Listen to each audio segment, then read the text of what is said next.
Hi everyone, once again welcome back to my channel. I hope you people are doing good. So if you are a working professional targeting for UPSC 2024, then this video will definitely help you people. So watch this video completely. And we all know that UPSC has not declared the exam date of 2024. So if we consider prelims to be held in last week of May or first week of June, then we have 15 months left for prelims. So in this video, let's see how to utilize these 15 months and prepare effectively for the exam along with resources. That is, I'll tell you what are the book list and what are the online resources that you can refer for this exam.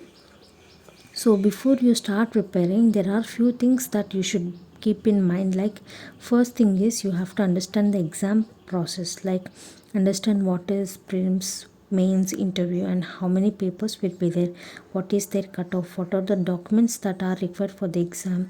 So here I'm mentioning about the documents. That is because many people will prepare for this exam and they neglect about the required documents for this exam, like caste certificate or some other documents. So please keep that in mind also. So first understand the exam process, and after that understand the syllabus of this exam. So this is the most important part of UPSC, because if you understand the syllabus, then your half of the work is done. So you have to definitely understand the syllabus and make a list of subtopics of every part of the syllabus.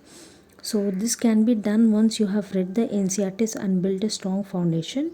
So after you finish reading your NCRT, if you see the syllabus and previous year question papers, and if you Google the topic, then you will get the subtopics and you will have an idea about the syllabus. So if you find it difficult to make your work easy, I have already decoded the syllabus and the link is given in the description box. You can go and watch that. And after understanding the syllabus, you have to choose your optional. So this optional has an impact on your overall score. Like this optional subject will bring your score up. So when you are choosing your optional subject, keep all the parameters in your mind and choose an optional that can be finished in less time and that can be understood easily. So next thing is you have to make a study plan or timetable. That is, you have to set monthly, weekly, and daily schedule. Allocate time for each subject, solve questions, and focus on your weak areas. So this timetable also plays an important role. As you are working professional, you have less time for the preparation. It is really important to have a good timetable or study plan. So here now let's discuss about the strategy. So this strategy I have given in two manner. One is subject wise strategy and the other one is paper wise strategy.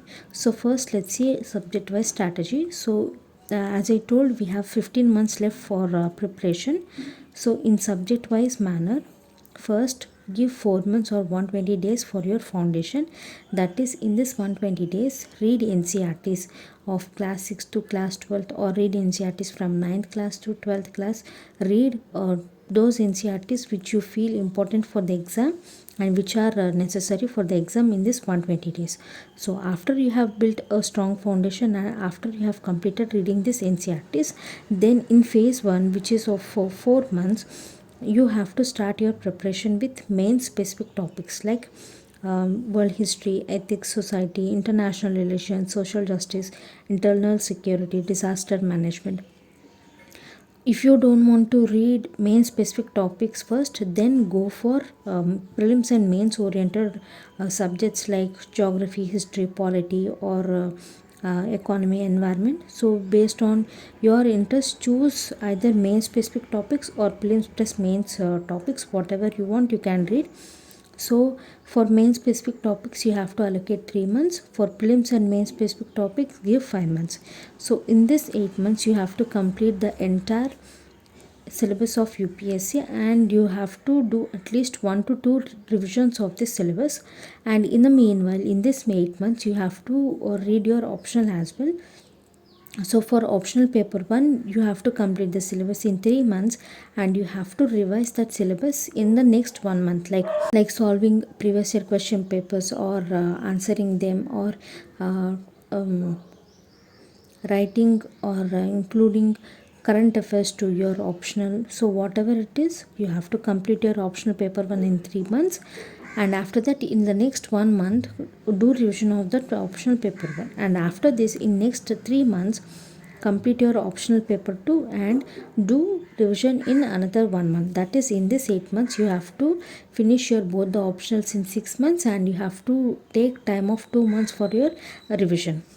So this is subject wise strategy, and in this, while preparing, or uh, while revising, try to make answer writing. Like after you have completed 30% of your syllabus, start writing answers that you have already completed. Like for example, let's say you have completed your polity, geography, and economy. So start practicing answers on the three subjects, and try to get feedback on that answers. And now coming to the strategy, that is paper wise. So here for the foundation, take 4 months or 120 days. So once you have finished your ncrts, then next thing is, for the first 2 months you have to finish your gs paper 1 syllabus. For the next 2 months you have to complete enter gs paper 2 syllabus, and the next 2 months complete enter gs paper 3 syllabus. And after that, for gs paper 4, give 1 month of time. So here your 7 months will be completed, and you will have 1 month buffer time, and in that cover incompleted syllabus from these 4 papers. For example, let's say from gs paper 2 you have not completed your international relations, so in this 1 month complete that portion of the syllabus as well. And here also for optional we are going to follow the same, that is, first 3 months will be given for paper 1, and next month will be given for revision, and another 3 months will be given for paper 2, and 1 month will be given for revision. And answer writing, same we have to follow. After completing 30% of the syllabus, we have to start practicing answers, and we have to get feedback of that answers. So this is the strategy for subject wise and papers wise manner. So whatever suits you, whatever is interesting for you, you can follow that. And now coming to the daily schedule that you have to follow for this exam is, on an average every working professional can get 5 hours of time. So in this 5 hours, give 2 hours for your gs, give 2 hours for your optional, and 1 hour for your revision. That is, whatever you have learned in that day, including your current affairs, give 1 hour for that revision. And on weekly basis, that is on weekends, you can give 10 to 12 hours of time for your preparation. In that, first revise all the topics that you have learned, and after that go for lengthy topics that you can't cover on your working days. And now coming to the point about newspapers. So generally for current affairs, the source is newspaper. This can be covered from Hindu or Indian Express. So this newspaper should be read every day. But here you have to keep one thing in mind. On the very first day, if you start reading your newspaper, you don't understand anything. So what I would suggest, after finishing your NCRTs and after covering certain part of the syllabus, like after covering at least 10 to 20% of the syllabus, if you start reading your newspaper, then you can understand what is going on and how to interlink that current affairs with your static portion. So I would suggest that after completing your ncrts and after completing 10 to 20% of the syllabus, then start reading newspaper every day. And this newspaper should be read during office hours, like in intervals, try to cover this newspaper. And for revision, you can follow any monthly magazine of Vision IAS or Insights IAS, whichever suits, you can follow for that. Now coming to the book list. So for each and every subject, here I have mentioned all the sources along with online resources. So you can follow this book list. If you want, you can modify them. So this is the entire book list. So this is a simple strategy that you can follow in this 15 months. So all you need to do is, you have to first prioritize everything, that you have to understand the syllabus, you have to choose your optional, and you have to decide whether you want to prepare subject wise or you want to prepare paper wise. And one more thing here, most of the aspirants or most of the people feel that syllabus analysis should be done before preparation, but what I will say is this syllabus analysis should be done after you have completed reading your NCRTs. So when you read your NCRTs, you will get an idea what the subject is about. So at that time, if you start decoding the syllabus and if you start understanding the syllabus, you will understand what topic comes from which paper, which subtopic should be read under which topic, everything. So I always suggest you that analyze the syllabus after you have completed your basics, and previous year question papers also should be analyzed only after you have completed your basics and 10 to 20% of the syllabus.